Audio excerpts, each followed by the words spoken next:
today's video, we are going to make an elf fairy makeup for So, let's start with the clean face. So, first, gumamit ako nitong Pocallure Color Corrector Concealer. Marami akong dark spot dyan and pimple marks. So, tatakpan natin sila.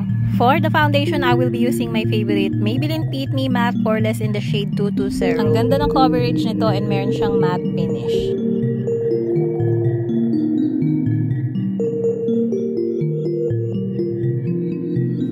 For my brows, gumamit ako nitong Pink Blush na brow wax Brown pen. Yung shade ng gamit ko, pero alam ko meron itong black and clear. Ang maganda dito, brow wax siya, pero para siyang which make it super easy na i-apply.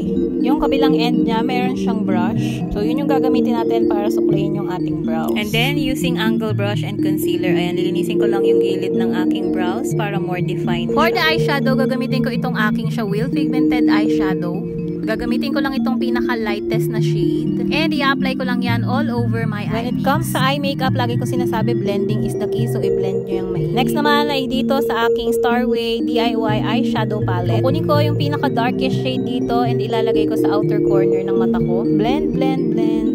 And again, gagamitin ko ulit yung aking Pocallure Color Corrector Concealer. And maglalagay ako sa inner corner ng mata ko. Again, blend everything para wala tayong mga hard edges.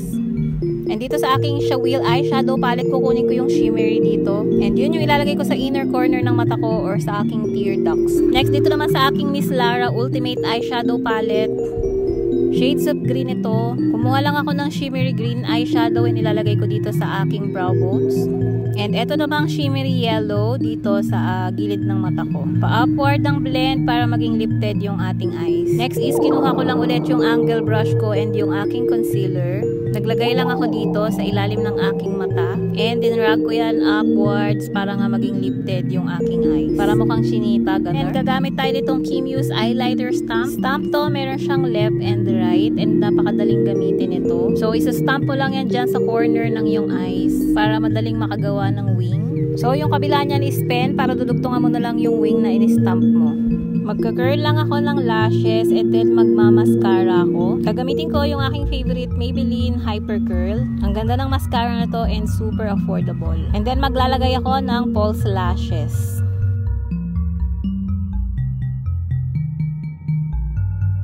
Using eyeliner pencil, ilalayin ko lang yung lower lash line ko sa may corner lang. And then shimmery eyeshadow sa may inner corner lower lash line.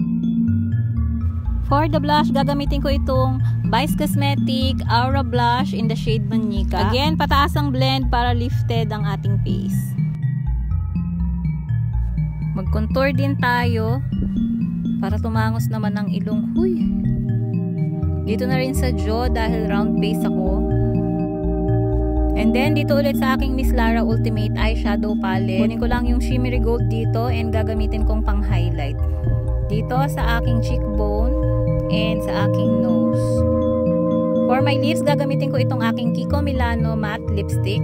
Ang ganda ng shade na to, hindi siya red na red, pero hindi rin naman siya. For the powder, gagamitin ko itong aking PS Pro Luminous Sheer Finishing Powder.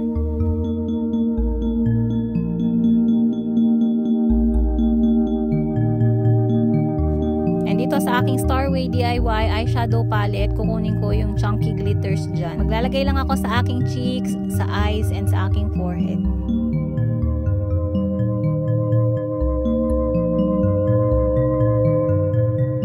We're almost done. Yung hair ko, kaya ganito siya kasi sinet ko siya kagabi pa. I'm going to make heatless curls.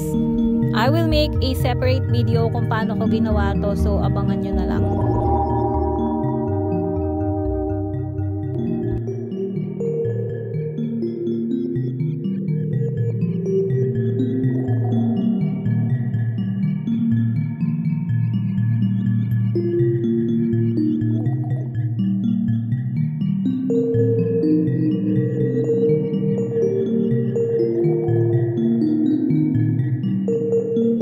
We're almost done. Aayusin ko lang muna yung hair ko. Tinwist ko lang itong sa may harap papunta sa likod. And nag-add ako ng braids dito sa harap. And meron ako mga accessories dito like nitong fairy ears. Opak. Pag ganito siguro kalaki yung tenga ko, kahit chismis sa kabilang baryo, masasagap ko. Uy! Ayan, mukha na akong elf. Tatapusin ko lang itong buong look na to and I'll be back. Boom! ganap na ganap ang ante mo.